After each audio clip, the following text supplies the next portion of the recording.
when Michigan has the ball, when TCU has the ball. So starting off, when Michigan has the football, one of the things that I think can happen in this football game is I think they can win it just running the ball. It's what Michigan has done. It's what they built their program on. They've got the best offensive line in the country. Donovan Edwards has showed us that even when Blake Corum's not in the game, that this is going to be an offense that we know is going to be productive on the ground. But what I think would make this game a lot easier for them and where this game can become a true blowout is if Michigan can throw the football the way they did the last two times we saw them. Against Ohio State, hit the explosives. Against Purdue, not only explosives, but some precision passing out of J.J. McCarthy. This is one of those opportunities where, you get a Ronnie Bell, you get a Cornelius Johnson, Colston Loveland, who I think the world of, the young tight end. You get those guys loose, and they hit a couple of big ones, and we might be looking up, and that scoreboard might not have a close score on it. Yeah, I mean, I'll stick to the script here. I think Michigan doesn't have to be anything more than who they have been.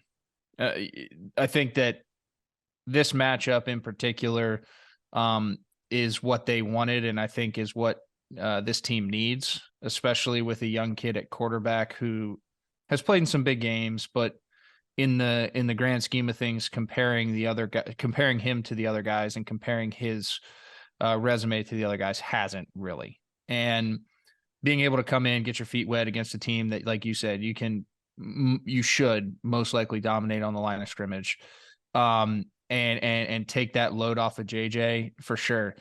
But this is a point I made last night on our show. At some point in time, and again, I said it, I wasn't, and it's not against JJ, and I keep saying this, it's not against JJ. He's doing what he's being asked to do, and ultimately he's winning football games. So you can never knock a quarterback for that, right? I mean, quarterbacks, the biggest stat that matters is W's and L's for them. So he's done what he needed to do from that standpoint. But his maturity, and I said it from a 5,000-foot view, big picture, right? I almost compare him to Stetson Bennett, right? They both play in systems that are very very quarterback friendly, from the sense that they're going to be able to run the football. They're going to have a very physical, tough defense on the other side of the ball. It's going to take it away, give you chances on some short fields. And the air quotes game manager label can very easily get slapped on somebody there, right? But at the end of the day, for me, that's a beautiful thing, because you're managing the game, and ultimately, if you want to win and lose football games, you have to manage the football game. You know what I mean? You can't sit there and be an explosive guy who's out there, freelancing, gunslinging. You can, but maybe it's not as sexy. But JJ's growth and maturity, I think, is going to be very similar to Stetson's, but I think he obviously has more tools than Stetson Bennett, God-given ability than Stetson Bennett, right? So I think his maturity needs to accelerate a little bit, especially with the opportunity to possibly face Georgia or an Ohio State team again in the national championship game if they get past this TCU team. And he's going to need to make more plays, more game-defining plays than he's ever had in a game like that. So for me, it's about just putting JJ in some situations, like I said, not being anything who they haven't been, and really relying on what got them there. Yeah, it's really interesting, because I think throughout the season, we've always had that question lingering in the back of our minds, is when are they 100% going to unleash J.J. McCarthy? Like, when is this Michigan staff going to say, go out there and just wreak havoc, just break the game? Because we know that he can do that. We know there is that ability. And to me, there's no better time than right now, where you're playing for all the marbles. You lose this week, it's not like you get to go back out there next week and make the adjustments, make the corrections. Like, you're one and done in this one if you don't win. So yeah, it's a really unique spot, because I think that as a defense, TCU has to prepare like J.J. McCarthy is going to come out there fully unleashed, and that takes a lot out of you during your prep to have to focus on that. But at the same time, like, you got to be ready for it, because I think we're all expecting at some point we're going to see it. And here's the thing is you can't blame the kid or even the coaching staff for not being something that they aren't. Like, their DNA is not that. And they've been adamant about it, and they've shown it with the accolades that offensive line have reeled in for 2 years now. Sure. And the product they've put on the field, right? So you can't, we've been living in this world of hypotheticals, like, when are they going to unleash him? They haven't had to, right? And if you're winning games that way, why? That's the biggest thing. Why do that, right? Yeah. You know how it goes when you get in that locker room and you get in that winning groove, not a lot of adjustments need to be made. Even if you have the ability to do it, you don't have to just Yeah. because. And so I think that is a big part of it. And you're right. Like you can't. This is not a point fingers or blame. It's just a question of like what is that top end like when it actually does happen. And that's where I said his growth is very similar to Stetson's, right? Like we had the same questions about him last year, and then in the college football playoff, he pops off, and then he wins a few games single handedly this year by himself. Well, I'm not going to say by himself, but big time, big game, Heisman type performances, right? No doubt. So you're talking about a growth and maturity there where he wasn't necessarily put in those positions by the scheme or by the coaches intentionally being something that they weren't. They just kind of came naturally, and he took advantage of them, and he grew from them, and he added them as like notches to his belt and another layer of armor for him. So for JJ, those opportunities really haven't come in mass yet. They're going to, and he's going to need to turn them in the right way and ultimately go out and win some football games when his number's called, right?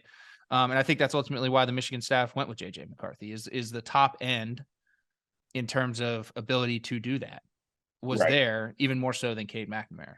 Yeah, I mean JJ's the type of guy that can get you out of trouble too when things start to break down, which you really appreciate. Flip it over to the other side.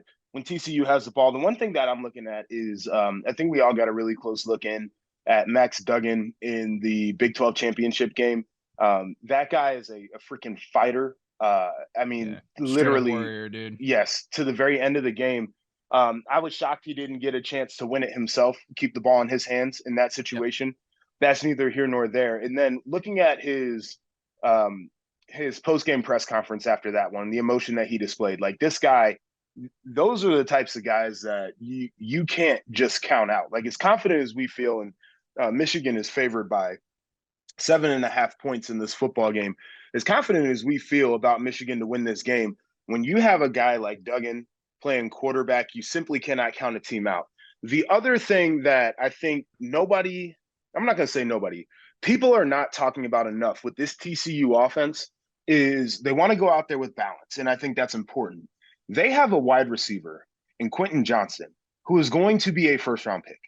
This man is 6'4", 210 pounds. He's got speed. He's got range. He's got great ball skills. He is going to be a handful.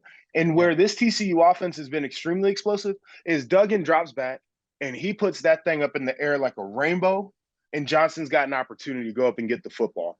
Michigan has to have answers for that. And I think the easiest way to combat that connection is through the defensive line. Get 100%. pressure on the quarterback so you can disrupt that. 100%. And it's not even just him for TCU. That wide receiver room is very deep. They have a lot of guys, different play styles that present a lot of different matchup issues, right? And that's what they've leaned on.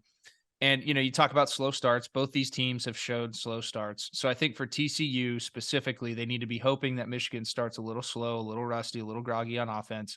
And they need to come out firing on all cylinders. And whether it's mixing in some good quick game, mixing in some screen game early, confuse that D line, right?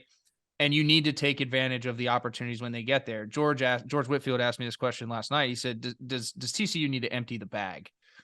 I think they do, but do it smartly, right? Like there's going to be times where they need to take chances, but they can't make self-inflicted errors that take them out of the football game.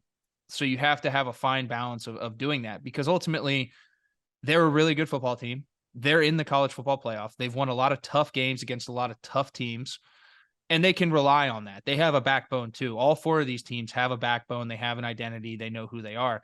It's just who knows how to take that, take the strengths out of it, maximize those, hide the weaknesses the best. And that's where I'm looking to see this TCU team. Obviously, there's going to be a lot of questions physically. I think defensively, though, I want to see if they can force Michigan's offense to put JJ McCarthy in those growth opportunistic situations, like I said, consistently. And if he can consistently answer the bell, I don't want to get beat by explosive 80-yard runs.